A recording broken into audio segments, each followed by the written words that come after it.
Je m'appelle Léa Sfez, je suis maman de 2 enfants, bientôt 3. Je suis issue d'une famille de commerçants d'un côté et d'artistes de l'autre. Et je pense que c'est ce bon mix en fait qui a fait que j'ai eu l'envie d'entreprendre très tôt. J'ai commencé dans le milieu artistique en faisant des petits boulots dans la mode, dans le design, dans la photo, toujours au culot. Jusqu'au jour où j'ai eu la chance de rencontrer l'équivalent de l'acheteuse des Galeries Lafayette au Koweït, que j'ai pu assister pendant plusieurs Fashion Week. Et c'est à partir de ce moment-là vraiment où j'ai pu affûter mon œil au niveau mode.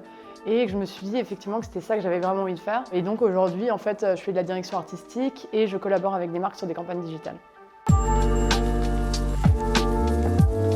Alors on a acheté cet appartement il y a environ 2 ans avec mon mari. On a pris la décision de partir de Paris pour s'installer en banlieue parisienne, justement pour avoir plus d'espace avec nos enfants. Et on a eu un énorme coup de cœur pour cet appart. À l'époque, c'était vraiment une ruine qu'on a entièrement repensé et reconstruit. C'était notre premier achat et ça a été beaucoup de peur, de stress, etc.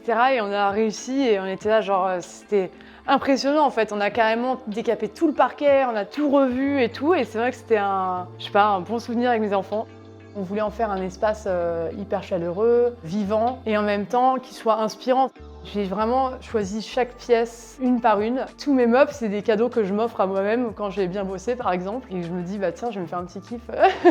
Dernier en date, c'est mon petit Groovy de Pierre Paulin. Je le trouve absolument extraordinaire. Et j'aime bien son côté hyper excentrique tout en étant très classique avec sa couleur beige, quoi, tu vois.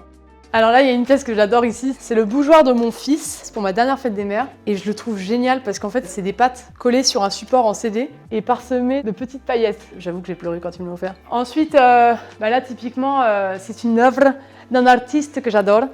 Et en fait, c'est moi qui l'ai peint.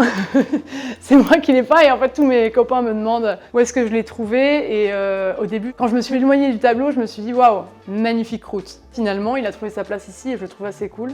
Et ensuite, j'ai ce vase, par exemple, que j'aime beaucoup, qui est de Anissa Kermiche. Et typiquement, je m'en lasse pas parce que c'est un beau petit cucu, je trouve ça sympa, enfin, ça met un peu d'humour dans ce monde de brut. Ensuite, voilà, j'ai une table Willy Rizzo des années 60-70, il me semble, qui me parle beaucoup parce qu'elle est très brute. J'avais besoin d'avoir un espace qui puisse me donner des idées, qui puisse me donner l'envie d'être créative. Et donc, tout ce qui est autour de moi, en fait, me ressemble parce que j'ai tout choisi. Tout est pratiquement seconde main et je trouve ça important, voilà, de prendre le temps, en fait, de trouver des objets qui nous ressemblent. Peu importe où, en fait, d'ailleurs. Ça peut être aussi des souvenirs. J'ai beaucoup de souvenirs dans cet appartement. Ça, c'est une œuvre de ma fille que je trouve absolument géniale parce que évidemment c'est ma fille donc je suis pas très objective et puis surtout que je suis une grande fan. Mais j'avoue que j'ai une certaine fierté à boire mon café devant le matin et je me dis voilà, waouh, j'ai une artiste dans la famille quoi. J'ai aussi cette sculpture d'une copine à moi qui s'appelle Hermine Bourdin et j'adore ce qu'elle fait parce que c'est vrai que c'est très fort et en même temps c'est très sensuel, très graphique. On en a 2, je sais pas, je trouve qu'elles ont vraiment trouvé leur place à la maison. Cette table, j'ai trouvée chez Habitat, que je trouve trop sympa, que j'ai pu mixer avec des chaises un peu plus élaborées et puis qui a une super jolie ligne.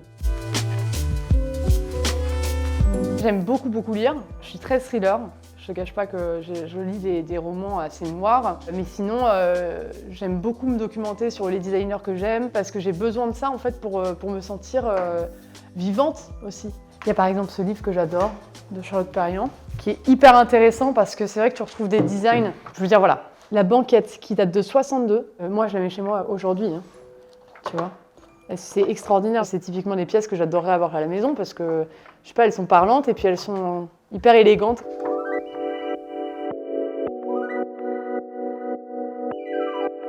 J'ai fait beaucoup au culot et c'est vrai que dans la vie de tous les jours, j'aime bien dire ce que je pense, j'aime bien être vraie et je suis très intéressée par les gens parce qu'ils m'inspirent énormément aussi.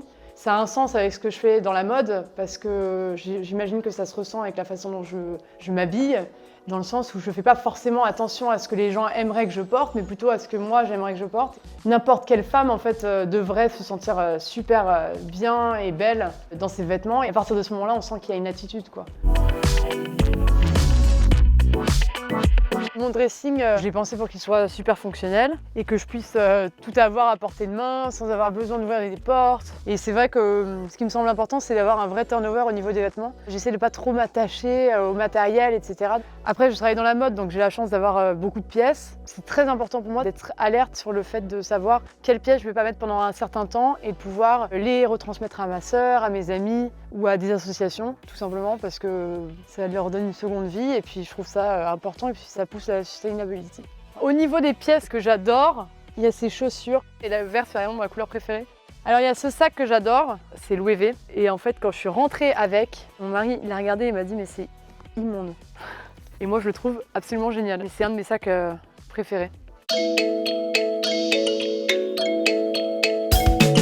Effectivement, j'attends mon 3e enfant et c'est vrai que c'est un vrai challenge pour m'habiller parce que c'est difficile de trouver autre chose que des leggings et des joggings et des robes pulls en fait pour s'habiller et moi c'est vrai que c'est quelque chose c'est un exercice difficile, voilà. Donc j'essaye de trouver des petites astuces. Le legging, là ça fait vraiment partie intégrante de mon dressing maintenant, c'est que je porte absolument pratiquement que ça.